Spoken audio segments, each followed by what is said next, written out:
Le discours du secrétaire général de l'ONU provoque la colère d'Israël.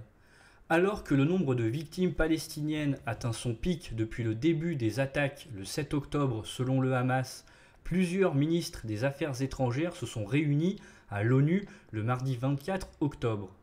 Le secrétaire général de l'ONU, Antonio Guterres, a appelé à un cessez-le-feu humanitaire et a dénoncé les violations du droit humanitaire à Gaza, provoquant la colère d'Israël.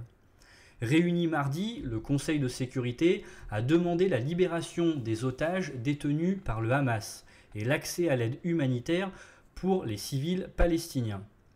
Antonio Guterres a souligné que les griefs des Palestiniens ne justifiaient en aucun cas les attaques horribles du Hamas et que ces attaques ne pouvaient en aucun cas justifier la punition collective infligée aux Palestiniens.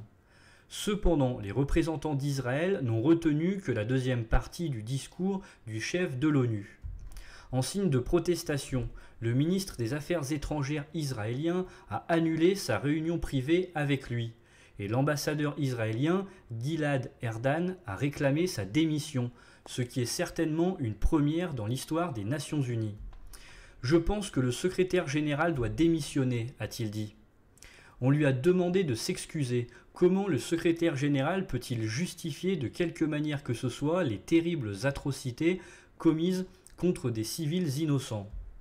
Si les 15 membres du Conseil de sécurité sont tous d'accord sur la nécessité d'une désescalade, ils ne savent pas s'exprimer d'une seule voix.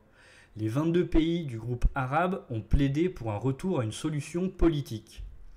Le ministre des Affaires étrangères jordanien, Ayman Safadi, estime « Nous devons être indignés de notre échec en tant que communauté internationale, car nous n'avons pas réussi à résoudre un conflit dont nous savions tous qu'il allait s'aggraver. Nous devrions être indignés d'avoir laissé tomber les Palestiniens. Nous devrions être indignés d'avoir laissé tomber les Israéliens, en ne leur donnant pas la paix qu'ils méritent. » Ayman Safadi a également demandé au Conseil de prendre une position claire pour rassurer les 2 milliards d'Arabes et de musulmans et garantir que le droit international, et donc la fin de l'occupation israélienne dans les territoires palestiniens, sera appliqué. Depuis le 7 octobre, l'État israélien poursuit son offensive pour anéantir le Hamas. Lors de sa visite en Israël et dans les territoires palestiniens, le président français Emmanuel Macron a déclaré que la lutte contre le Hamas devait être sans merci, mais pas sans règles. Les démocraties respectent le droit de la guerre et assurent l'accès humanitaire. Cependant, sur le terrain, l'armée israélienne viole complètement ses droits. Bombarder, assiéger et affamer toute une population constitue une violation flagrante du droit international. Pour l'armée israélienne, c'est le Hamas qui porte seul la responsabilité. Soit, dit Tamer, un Palestinien, qui se trouve dans le nord de l'enclave, cela ne change rien à notre situation. Honnêtement, je ne sais pas quoi ajouter. La situation dans le nord de Gaza est catastrophique. Mes journées sont rythmées par les bombardements et par la recherche d'eau et de nourriture. Après d'intenses efforts diplomatiques, les États-Unis ont obtenu le feu vert d'Israël pour l'acheminement de l'aide à Gaza. Une goutte d'eau dans l'océan des besoins, affirment les humanitaires.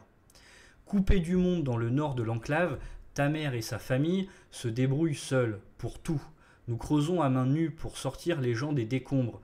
Lorsque la maison de nos voisins a été bombardée, les secours ont mis plus d'1 heure à arriver. Mais il était trop tard, on n'a sorti que des cadavres. À ce stade, on se dit qu'Israël lance ou non une incursion terrestre à Gaza, ça ne changera rien pour nous, on est déjà mort. Voilà, merci d'avoir suivi cette vidéo. N'hésitez pas à me dire en commentaire ce que vous en pensez, à partager, à liker, c'est important, à vous abonner si vous appréciez les vidéos et que vous souhaitez me soutenir, à activer la cloche des notifications pour être au courant de chaque nouvelle vidéo. Bonne journée à tous et à toutes, à la prochaine.